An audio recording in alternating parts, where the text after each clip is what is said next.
बिस्मिल्लाहिर्रहमानिर्रहीम, अस्सलाम वालेकुम। My self Khizar Ahmed Usama MK preparation के प्लेटफॉर्म से आपसे मुखातिब हूँ। स्टूडेंट, आज के सेशन में हम डिस्कस करने जा रहे हैं थर्मोडायनामिक्स को, जिसके अंदर हम स्टडी करेंगे हीट और हीट्स के ट्रांसफर से रिलेटेड जो लॉज हैं या उनकी जो बाकी टर्मिनोलॉजीज हैं वो सारी डिस्कस करेंगे। बट सबसे पहले हम बात करेंगे जो थर्मोडायनामिक्स क्या होता है। तो थर्मोडायनामिक्स असल में दो वर्ड्स का मजमूआ है, that is thermo and dynamics. Thermo is related with the heat और डायनामिक्स का मतलब होता है मोशन। मतलब ये हुआ कि थर्मोडायनामिक्स एक ऐसे ब्रांच ऑफ स्टडी है जिसके अंदर हम हीट और हीट का ट्रांसफर, हीट की मोशन से मतलब ये कि हीट जो है वो एक जगह से दूसरी जगह या एक बॉडी से दूसरी बॉडी तक जाती है, उसकी जो ट्रांसफॉर्मेशन है उसको स्टडी करेंगे और उसके साथ साथ उसको कौन से लॉज जो है वो गवर्न करते हैं। तो बेसिकली वैसे तो थर्मोडायनामिक्स के 4 लॉज हैं, बट यहाँ पर हम बात करेंगे सिर्फ 2 लॉज की, फर्स्ट लॉ ऑफ थर्मोडायनामिक्स और सेकंड लॉ ऑफ थर्मोडायनामिक्स। और उसके साथ साथ जो थर्मोडायनामिक्स की बेस पर जो मशीन्स इन्वेंट हुई जैसे कि हीट इंजन और रेफ्रिजरेटर्स, उनको डिस्कस करेंगे। तो स्टार्ट करते हैं, लेकिन बिफोर स्टार्टिंग द स्टडी हम सबसे पहले कुछ इंटरेस्टिंग इंफॉर्मेशन है कि जो पहली टेक्स्ट बुक थी थर्मोडायनामिक्स की वो 1859 में बाय विलियम रैंकिंग, जो कि बेसिकली एक फिजिसिस्ट थे और सिविल और मैकेनिकल इंजीनियर थे यूनिवर्सिटी ऑफ ग्लासगो के अंदर। उन्होंने सबसे पहले जो है वो 1859 में थर्मोडायनामिक्स पे बुक लिखी थी, जो कि फाउंडेशन थी स्टडी की, और फर्दर उस पर फिर जो है वो काम हुआ। तो सबसे पहले हम बात करते हैं जी थर्मल इक्विलिब्रियम की। थर्मल इक्विलिब्रियम क्या होता है जी? उसके लिए आप ये कंसिडर करें कि अगर आपके पास कोई 2 ऑब्जेक्ट है, जैसे कि हमारे पास फर्स्ट करिए एक सोडा कैन है और साथ में एक आइस क्यूब है। सोडा कैन का टेम्परेचर थोड़ा सा ज्यादा है, आइस क्यूब का टेम्परेचर जरा कम है। तो जब हम इन दोनों को मिला दें तो हम देखेंगे कि जो हीट है वो हॉटर बॉडी से फ्लो करते हुए जाएगी कोल्डर बॉडी में, और इसका टेम्परेचर कम होना शुरू हो जाएगा और इसका टेम्परेचर जो है वो ज्यादा होना शुरू हो जाएगा। और एक वक्त ऐसा है कि जब दोनों का टेम्परेचर जो है वो बराबर हो जाएगा तो एट दैट स्टेज को हम थर्मल इक्विलिब्रियम कहते हैं। तो यहाँ पे 2-3 बातें और हमें पता चलती हैं कि जो हीट है वो हमेशा हॉट बॉडी से कोल्ड बॉडी की तरफ फ्लो करती है और तब तक फ्लो करती रहती है जब तक कि दोनों बॉडीज जो हैं वो एक ही टेम्परेचर पर ना आ जाए, जिसको हम थर्मल इक्विलिब्रियम कहते हैं। ओके जी, फर्दर मूव करें तो बात करते हैं जी वर्क की। वैसे तो वर्क का मतलब ये होता है कि जो फोर्स अप्लाई की गई और उसकी डायरेक्शन में जो डिस्टेंस कवर हो हम उसको वर्क कहते हैं। जब हम थर्मोडायनामिक्स की बात करते हैं तो वर्क हम कंसीडर करते हैं एक सिस्टम की तरफ से। अब वर्क 2 तरह से होता है thermodynamics, work done by the system and work done on the system. अब इन दोनों में क्या फर्क है? फर्स्ट इज ये कि अगर कोई सिस्टम जो है वो एक्सपैंड करता है by means of its boundaries, यानी कि उसकी बाउंड्रीज बढ़ती हैं। जैसे कि यहाँ पर देखिए कि आपके पास एक चेंबर है जिसके ऊपर ये मूवेबल पिस्टन लगा हुआ है, और अगर ये एक्सपैंड करता है तो होगा क्या कि इसकी एक्सपेंशन से ये जो पिस्टन है ये अपनी सराउंडिंग को कंप्रेस करेगा, अपनी सराउंडिंग को धक्का लगाएगा। तो इसको हम कहेंगे work done by the system, यानी कि इस सिस्टम ने वर्क डन किया है अपनी सराउंडिंग के ऊपर। और ऑन दी अदर हैंड अगर इसको कंप्रेस किया जाए, इस पिस्टन को कंप्रेस किया जाए, इस गैस का वॉल्यूम कम किया जाए, तो इस केस में एनवायरनमेंट में मतलब सराउंडिंग ने वर्क किया है सिस्टम के ऊपर। तो हम थर्मोडायनामिक्स में यही 2 वर्क पढ़ते हैं, work done by the system, work done on the system. Okay जी, फर्दर हम मूव करेंगे। हमारे पास आ जाता है जी इंटरनल एनर्जी। अब इंटरनल एनर्जी क्या होता है जी?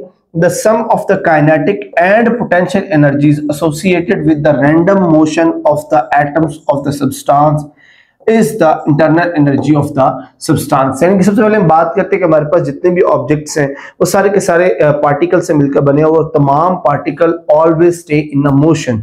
तो जब ये ऑब्जेक्ट मोशन में होते हैं तो उसके अंदर काइनेटिक एनर्जी भी होती है, पोटेंशियल एनर्जी भी होती है।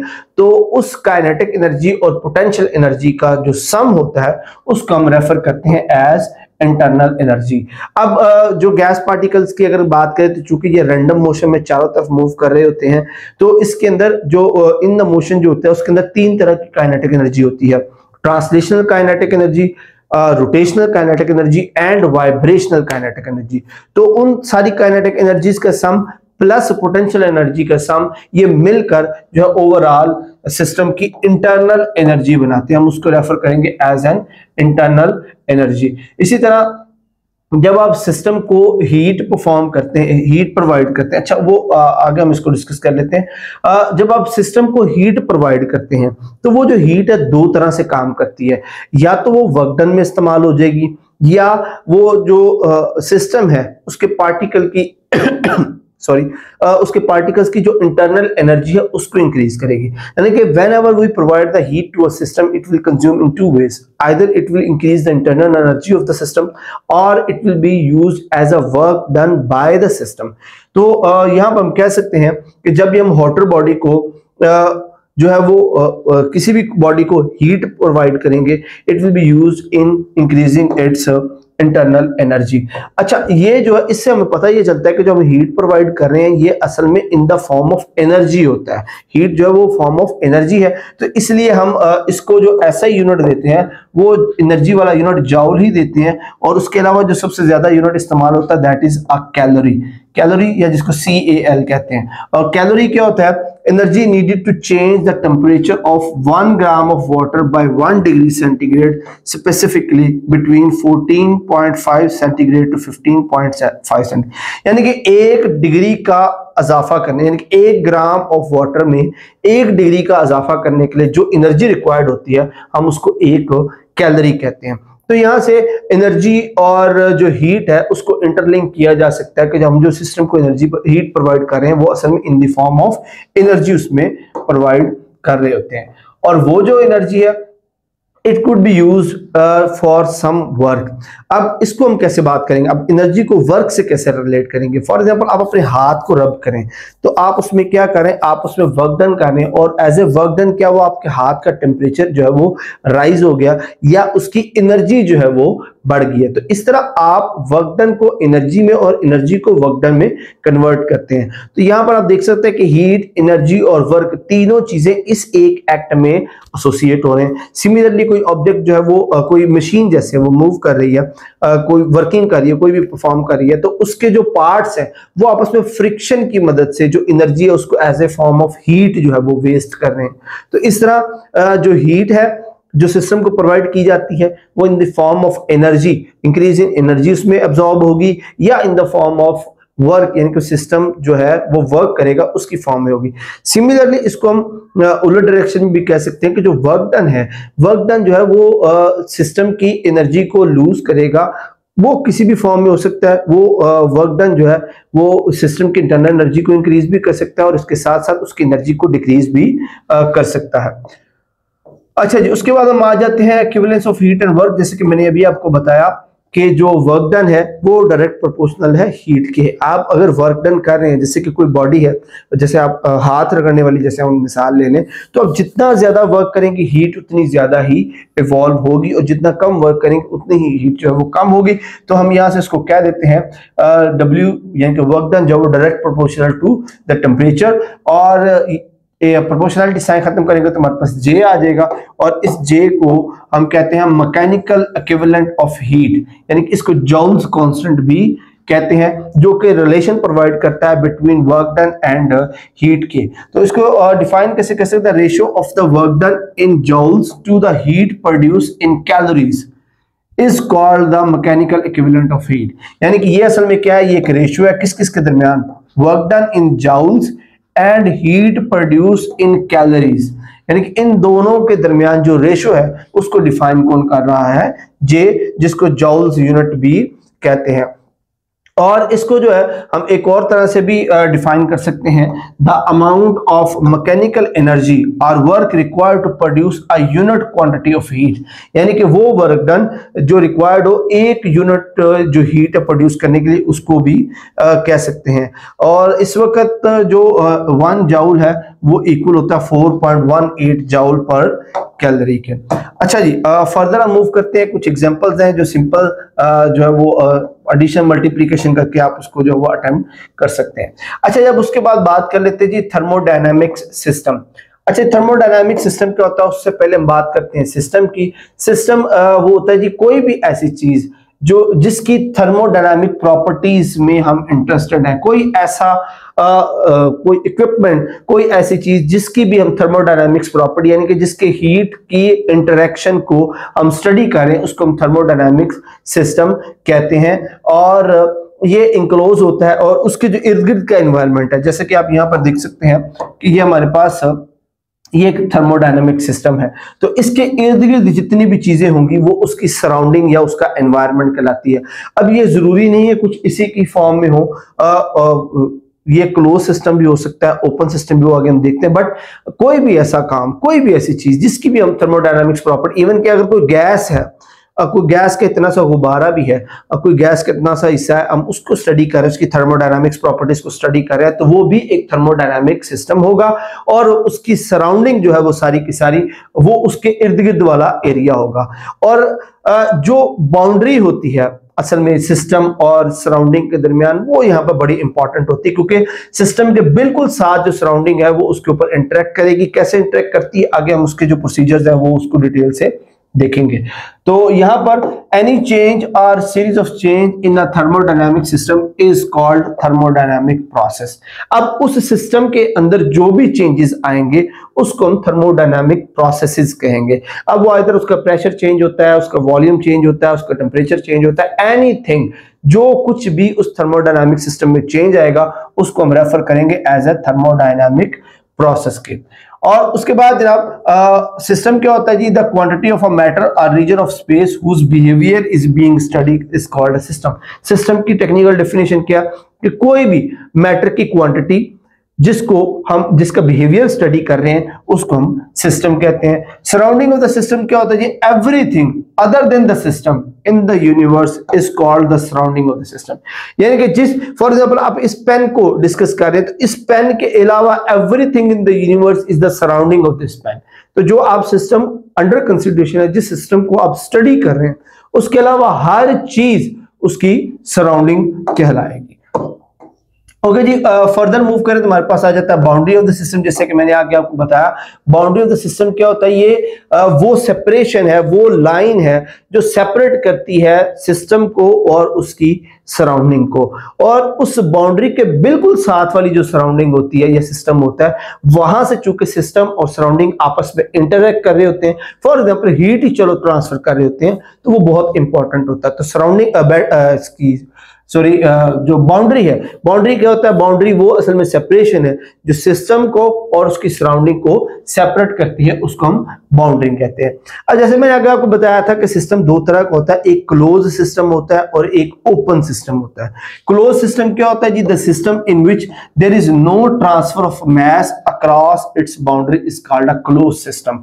कि ऐसा सिस्टम जिसमें मैटर एक्सचेंज ना हो रहा हो, यानी कि सिस्टम का मैटर सिस्टम में रहे, सराउंडिंग का मैटर सराउंडिंग में रहे, उसको हम जो है वो एक क्लोज सिस्टम कहते हैं। फॉर एग्जांपल यहाँ पे एक एग्जांपल बड़ी मजे की दी हुई है, जैसे कि प्रेशर कुकर। अब प्रेशर कुकर को जब हीट करते हैं तो उसका मटेरियल, उसके कंटेंट जो है वो उसके अंदर ही रहते हैं, वो उससे बाहर नहीं निकलते। But on the other hand जो केटल है, केटल को अगर आप चाय बनाने के लिए इस्तेमाल करते हैं, उसके नीचे आग जलाते हैं, आप देखिए उसके अंदर से स्टीम निकलती है, यानी केटल के अंदर जो पानी है उसकी स्टीम उसकी सराउंडिंग में जा रही है। तब देखिए मैटर जो है वो शिफ्ट हो रहा है सिस्टम से उसकी सराउंडिंग में, और इस तरह के सिस्टम को हम जो है वो क्लोज्ड सिस्टम, ओपन सिस्टम कहते हैं। The system in which there is a transfer of mass across its boundary is called an open system. कि उस सिस्टम में जो है वो ट्रांसफर हो रहा है मैटर का सराउंडिंग से जो है सिस्टम में, या सिस्टम से सराउंडिंग में, इसको हम ओपन सिस्टम कहते हैं। उसके बाद आ जाता है जी आइसोलेटेड सिस्टम। ये बहुत इंपॉर्टेंट समझने वाली चीज है, बिकॉज हम जितने भी एक्सपेरिमेंटेशंस करते हैं उसके लिए अक्सर ज्यादातर के अंदर हम आइसोलेटेड सिस्टम जो है वो कंसीडर करते हैं। The system in which there is no transfer of mass and heat energy across its boundary is called isolated system. कि ऐसा सिस्टम जिसमें ना तो कोई मास ट्रांसफर होता है और ना कोई हीट एनर्जी का, बिल्कुल कट आउट है अपनी बाउंड्री से, कि उसकी बाउंड्री के अक्रॉस ना कोई ट्रांसफर ऑफ हीट है ना ट्रांसफर ऑफ मैटर है। इस तरह के सिस्टम को हम क्या कहते हैं, ये आइसोलेटेड सिस्टम है, अलग थलग सिस्टम है, यानी कि उसकी अपने सराउंडिंग के साथ कोई इंटरेक्शन नहीं है।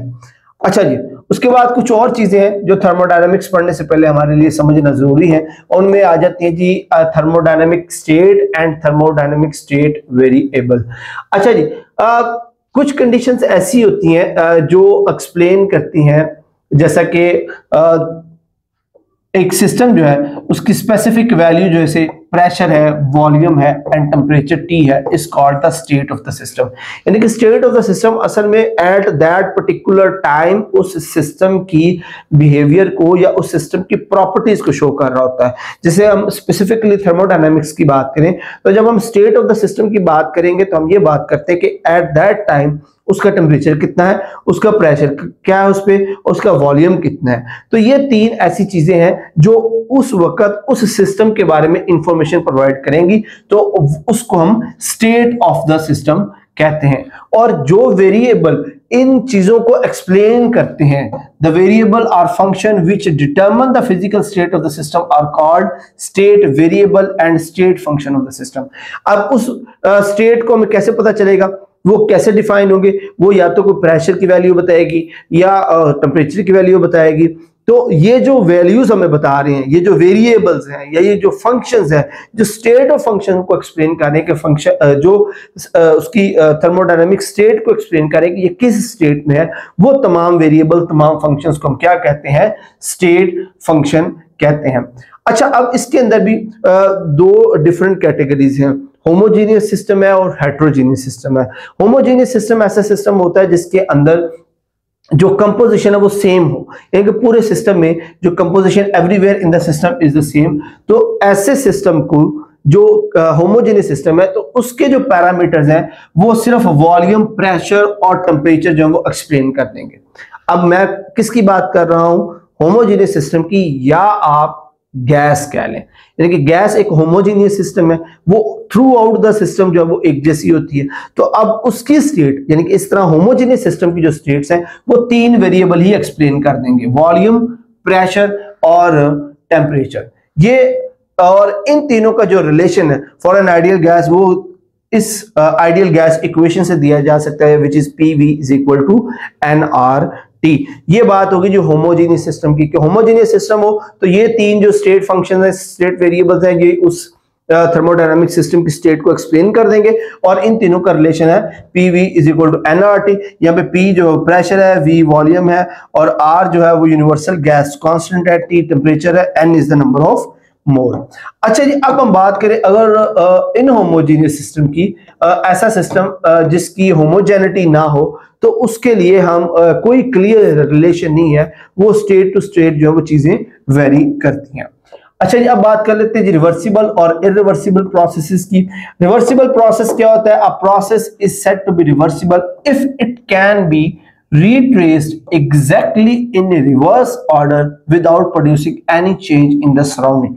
कि सिस्टम के अंदर कोई ऐसा सिस्टम जो जिस तरह से फॉरवर्ड गया है उसी तरह से उसको रिवर्स लाया जा सके, इस तरह के प्रोसेस को हम रिवर्सिबल प्रोसेस कहते हैं। फॉर एग्जांपल, आपने किसी सिस्टम को हीट किया है, किसी सिस्टम को हीट प्रोवाइड की है, तो अब उससे हीट को एक्सट्रैक्ट भी किया जा सकता है, उसको कूल डाउन भी किया जा सकता है। तो ये एक रिवर्सिबल प्रोसेस है, गर्म करना, ठंडा करना एक रिवर्सिबल प्रोसेस है। तो हर वो प्रोसेस जो वापस उसको ओरिजिनल स्टेट में, जिसको वापस ट्रेस बैक किया जा सके, उसको हम रिवर्सिबल प्रोसेस कहते हैं। दूसरी इसकी एग्जांपल है जी expansion, thermal expansion, gas expand हुई है, आप उसको कंप्रेस भी कर सकते हैं, इसको भी रिवर्सिबल प्रोसेस कहते हैं। उसके बाद बात करते हैं जी irreversible process, a process which can not be retraced in the backward direction by reversing the controlling factor is said to be irreversible. कि ऐसा सिस्टम, ऐसा प्रोसेस जिसको आप रिवर्स ना कर सकें, जो वापस अपनी ओरिजिनल पोजीशन पर ना आ सकता हो, उसको इरिवर्सिबल प्रोसेस कहते हैं। फॉर एग्जांपल, आप किसी प्लास्टिक को हीट करके डिफॉर्म कर देते हैं, तो उसको दोबारा उसकी असल हालत में नहीं वापस लाया जा सकता, इसको हम इरिवर्सिबल प्रोसेस कहते हैं। अच्छा, उसके बाद आ जाता है जी तीसरा प्रोसेस है cyclic process, a series of processes which bring the system back to its initial state is called a cycle and the process is called a cyclic process।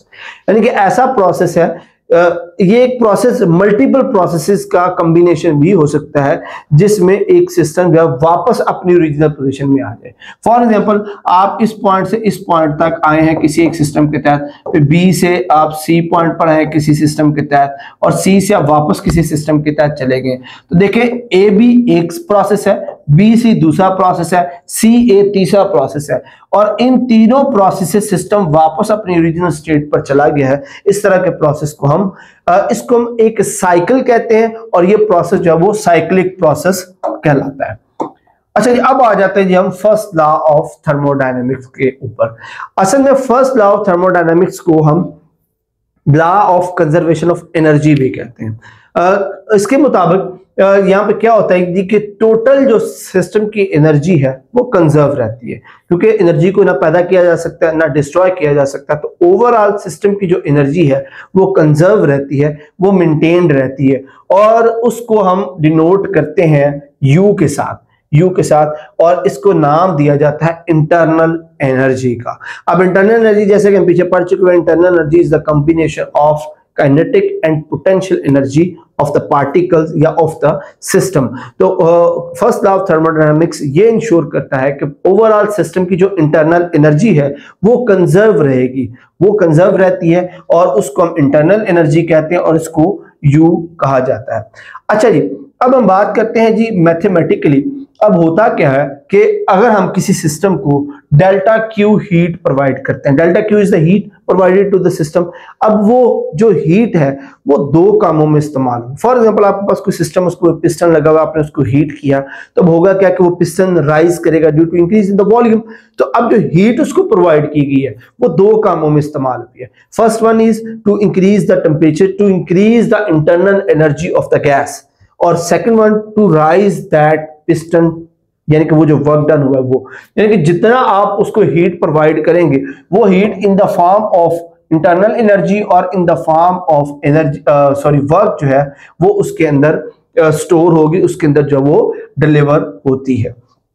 अच्छा जी, इसको फर्स्ट लॉ को जो है वो एम्फिसाइज कर सकते हैं इन 3 पॉइंट्स के साथ कि the existence of an internal energy U as a state variable, कि यू जो है वो हमने एक स्टेट वेरिएबल अप्लाई किया जो किसको डिफाइन करता है, उस सिस्टम की इंटरनल एनर्जी को।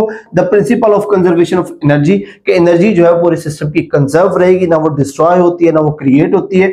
And the definition of heat as energy is transit, कि जो हम उसको हीट प्रोवाइड करेंगे वो असल में क्या है, वो एनर्जी ट्रांजिट है, वो असल में हमने उसको एनर्जी प्रोवाइड की है। तो ये 3 पोस्टुलेट्स हैं फर्स्ट लॉ ऑफ थर्मोडायनामिक्स के। The sum of all the kinetic energy, translational, rotational, vibrational and potential energies associated with the random motion of the atoms of the substance of a system is the internal energy of the substance. कि total kinetic energy, यानी कि translational, rotational and vibrational plus total potential energy, इन सब का combination जो है उसको हम इंटरनल एनर्जी कहते हैं, और जो वो स्टेट वेरिएबल यू के साथ जो उसको डिनोट किया जाता है। ये तो था जी हमारा फर्स्ट लॉ ऑफ थर्मोडायनामिक्स। अच्छा जी, अब इसके आगे मजीद जो है वो हम उसको थोड़ा सा देखते हैं कि जो हमने ऊपर पढ़ा था कि delta Q is equal to delta U plus delta W, यहां से हम एक ये रिलेशन जो है वो निकालते हैं। अब इसका मतलब क्या है? इसका मतलब ये होता है कि जो भी हीट प्रोवाइड की गई है तो जो एनर्जी रिटेन करेगी, यानी कि ओवरऑल जो एनर्जी बचेगी, U इज द एनर्जी, तो जो एनर्जी बचेगी सिस्टम के पास वो कितनी एनर्जी होगी कि जितनी हमने उसको प्रोवाइड की है, और उसमें से हम माइनस करेंगे उस वर्क डन को जो कि सिस्टम ने किया है ऑन द सराउंडिंग। यानी कि ओवरऑल जो एनर्जी रिटेन रहेगी है, ओवरऑल जो एनर्जी मिलेगी सिस्टम को जिसकी वजह से इंटरनल एनर्जी इंक्रीज होती है, वो कैसे मिलेगी कि उस टोटल एनर्जी में से वो वर्क डन हम माइनस कर देंगे जो सिस्टम पर उसने किया है। उसके बाद हम जो इसके तीसरा पार्ट है उसमें हम देख लेते हैं, change in the internal energy of the system depend only upon the initial and final state of the system and not on the path taken by these two states। कि आपने किसी सिस्टम को स्टेट ए से change करके state B तक लेके जाना है, तो वो सिर्फ डिपेंड इस बात पे करेगा कि उसकी इनिशियल स्टेट क्या थी। इस बात पे वो डिपेंड नहीं करेगा कि बी पर जाने के लिए आपने रास्ता कौन सा इस्तेमाल किया, प्रोसेस कौन सा इस्तेमाल किया। प्रोसेस पे ये डिपेंड नहीं करता, ये सिर्फ डिपेंड इस पे करता है कि इनिशियल जो है वो स्टेज क्या थी। अब उसकी एक सादा सी आपको मैं एग्जांपल देता हूं। फॉर एग्जांपल एक ग्लास चेंबर है, उसका जो टेम्परेचर फर्ज करें 10 डिग्री सेंटीग्रेड है इनिशियल, उसको आपने जो है वो इतना टेम्परेचर उसको एनर्जी प्रोवाइड की है कि उसके अंदर 10 डिग्री जो है वो टेम्परेचर जमा हो सकता है। वो कितना हो जाएगा 20 डिग्री सेंटीग्रेड। और ये आपने कैसे किया, ये आपने उसको फर्ज करें आग जला के उसको हीट अप किया। ऑन दी अदर हैंड कोई दूसरा सिस्टम है, उसकी भी इनिशियल स्टेट है जी 10 डिग्री, और इसको आपने क्या किया, इसको आपने गर्म पानी में रख दिया और उस पे उसका भी टेम्परेचर जो वो 10 डिग्री बढ़कर 20 डिग्री हो गया।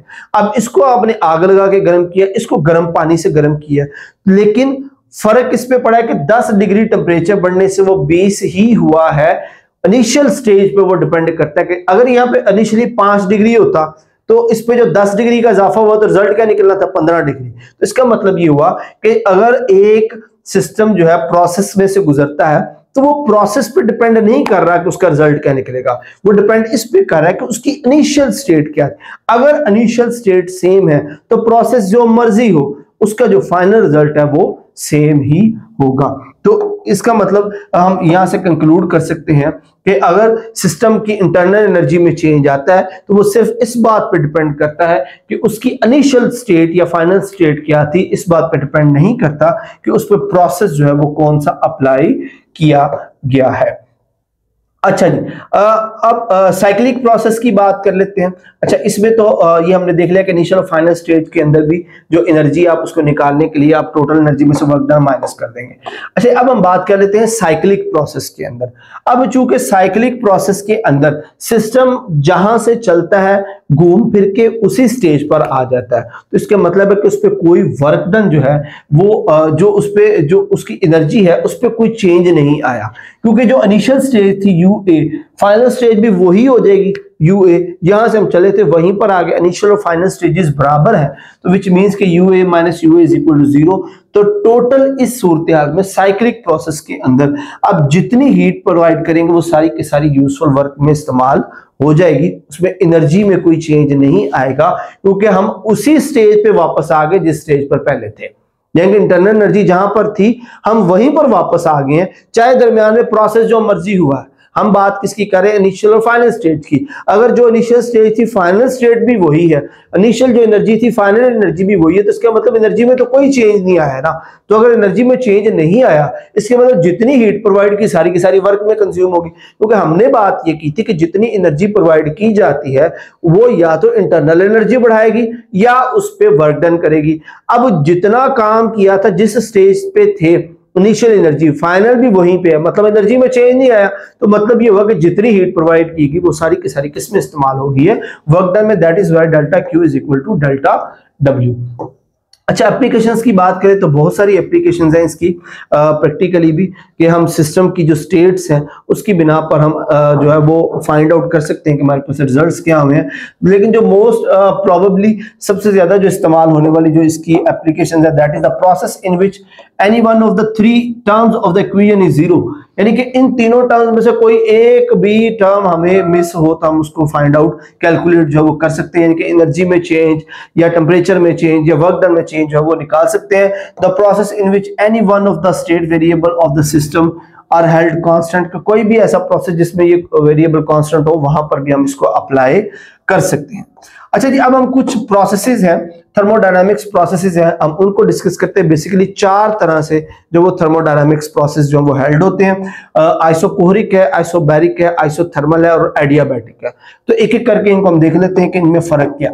सबसे पहले बात कर लेते हैं जी आइसोकोहरिक प्रोसेस की। आइसोकोहरिक प्रोसेस क्या होता है, in thermodynamics process during which the volume of the system remains constant. ये आप याद रखें कि आइसोकोहरिक के अंदर सिस्टम का वॉल्यूम जो है वो कांस्टेंट रहता है, बाकी जो फैक्टर्स है वो चेंज होते रहते हैं, क्योंकि वॉल्यूम जो है वो हमेशा रिटेन करता है, वॉल्यूम में कोई चेंज नहीं आता। अब इस सूरत हाल में होगा क्या, फर्ज करें जी आपके पास ये एक सिस्टम है, इसको अपने हीट रेजर्वायर पर रखा हुआ, इसकी सराउंडिंग और ऊपर वाली चीजें फिक्स है और वो नॉन थर्मल है, उनमें से हीट ट्रांसफर नहीं हो सकती। जब आप हीट रेजर्वायर से इसको हीट ट्रांसफर करेंगे, अब चूंकि कोई किसी वॉल्यूम में चेंज नहीं आ सकता, मतलब ये दीवारें फिक्स है, वॉल्यूम में चेंज नहीं आ सकता। अगर वॉल्यूम में चेंज नहीं आएगा, इसका मतलब ये है कि ये एक्सपैंड नहीं करेगा, ये इसकी जो वॉल्स हैं वो एक्सपैंड नहीं करेंगे। अगर एक्सपैंड नहीं करेंगे इसका मतलब वर्क डन जीरो है। वर्क डन नहीं होगा तो फिर हमारे पास according to the first law of thermodynamics कि जो डेल्टा डब्ल्यू है ये जीरो हो जाएगा, वर्क डन क्या हो जाएगा, जीरो हो जाएगा। तो इस केस में जो टोटल हम एनर्जी प्रोवाइड करेंगे वो सारी की सारी क्या करेगी, वो उसकी इंटरनल एनर्जी को इंक्रीज करेगी। तो आइसोकोरिक प्रोसेस के अंदर provided energy will be converted into the internal energy of the system. Graph की बात करें प्रेशर वॉल्यूम ग्राफ के अंदर तो एक स्ट्रेट लाइन आएगी क्योंकि सिर्फ प्रेशर बढ़ रहा है, वॉल्यूम नहीं बढ़ रहा। ये था जी आइसोकोरिक प्रोसेस। अब दूसरा जो प्रोसेस है दैट इज आइसोबैरिक प्रोसेस। अब आइसोबैरिक प्रोसेस क्या कहता है, the thermodynamics process during which the pressure, अब यहां पे हम क्या कर रहे हैं, प्रेशर इज केप्ट कांस्टेंट। हम प्रेशर को कांस्टेंट कर रहे हैं, वॉल्यूम चेंज हो सकता है, टेंपरेचर चेंज हो सकता है, जो है इसका प्रेशर जो है वो चेंज नहीं होगा, प्रेशर को हम रखेंगे कांस्टेंट।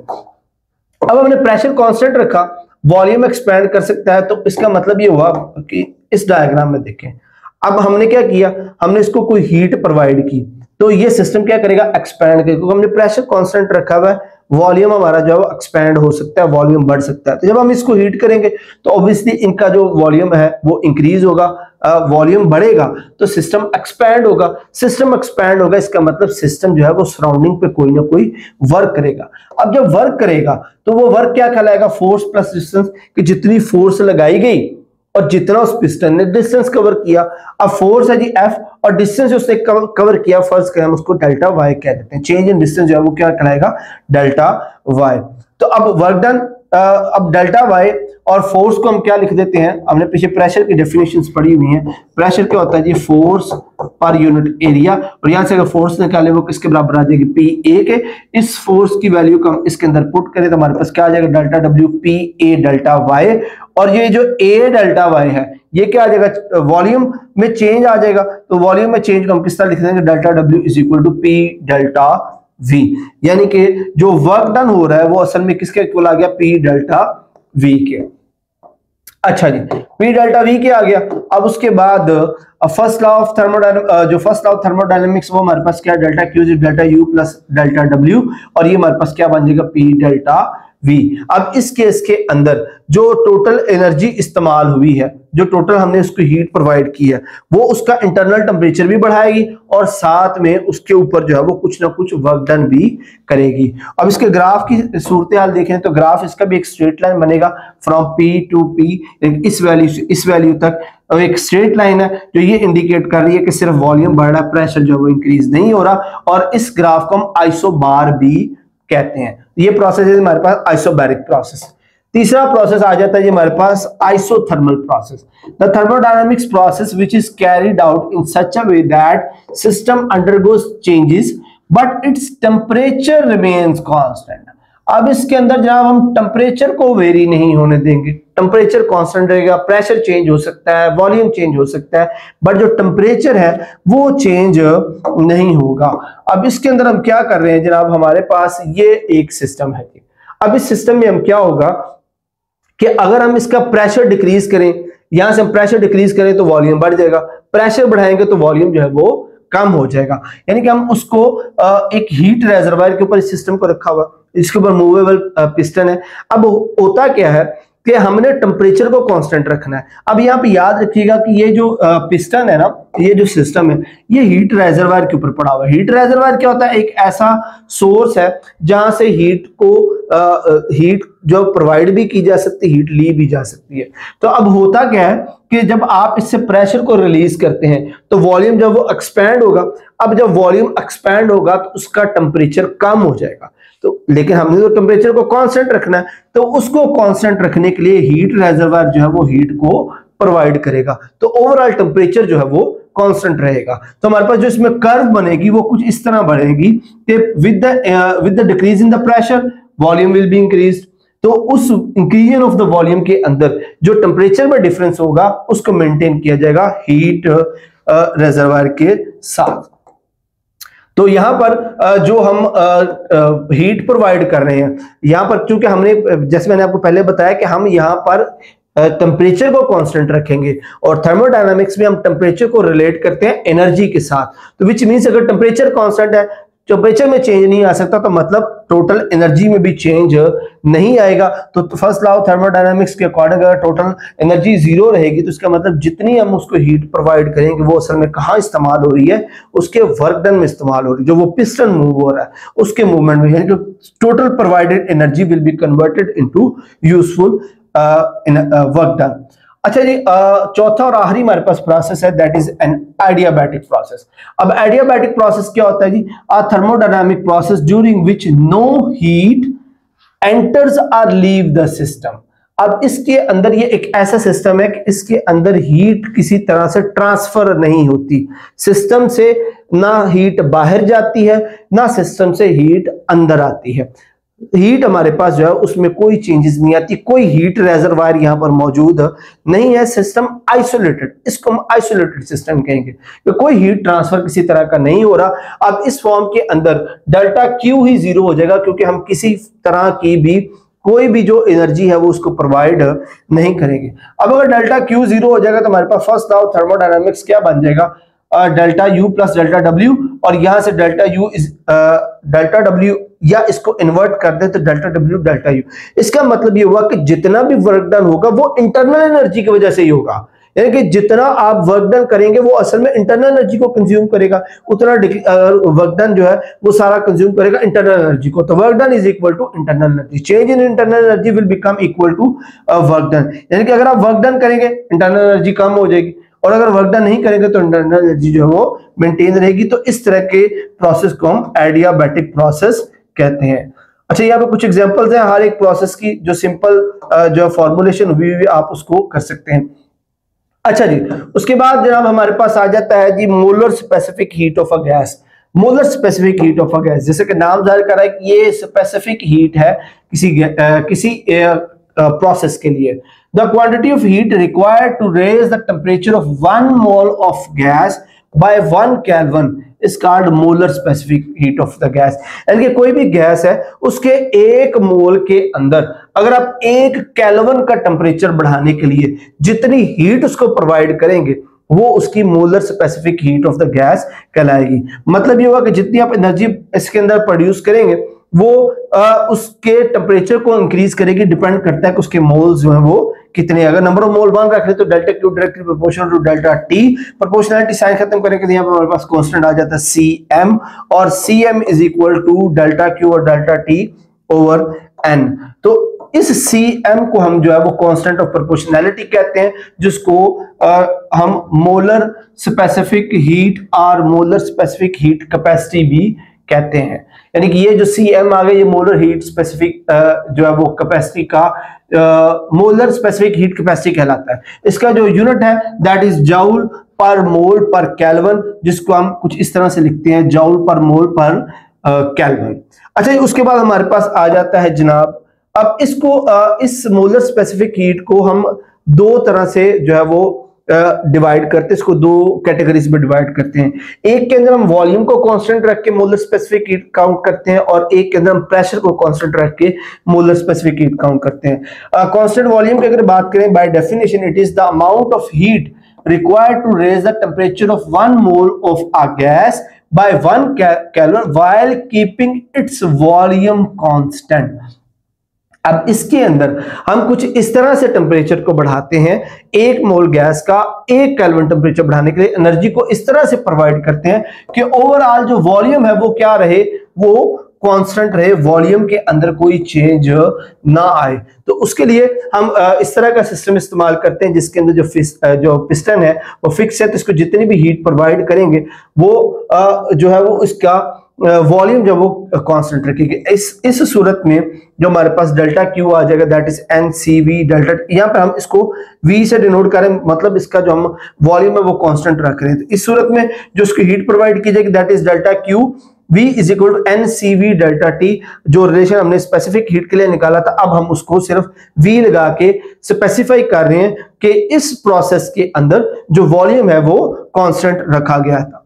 अब इसी तरह जो कांस्टेंट प्रेशर का भी स्पेसिफिक हीट है, that is the amount of heat required to raise the temperature of 1 mole of gas by 1 while keeping its pressure constant. उसका प्रेशर जो है उसको कांस्टेंट रखा जाता है, उसको हम constant pressure molar specific heat कहते हैं। इसको भी हम Cp से डिनोट करते हैं और इसका भी रिलेशन कुछ इसी तरह से ही बनेगा जो यहां पर गिवन है, that is delta Qp is equal to NCP delta T। So that's it for the session. Hopefully session आपके लिए बड़ा मुफीद रहा होगा। अगर आपके जहन में कोई सवाल हो तो आप कमेंट सेक्शन में पूछ सकते हैं। नेक्स्ट सेशन तक के लिए अपना बहुत सारा ख्याल रखिएगा। अल्लाह हाफिज।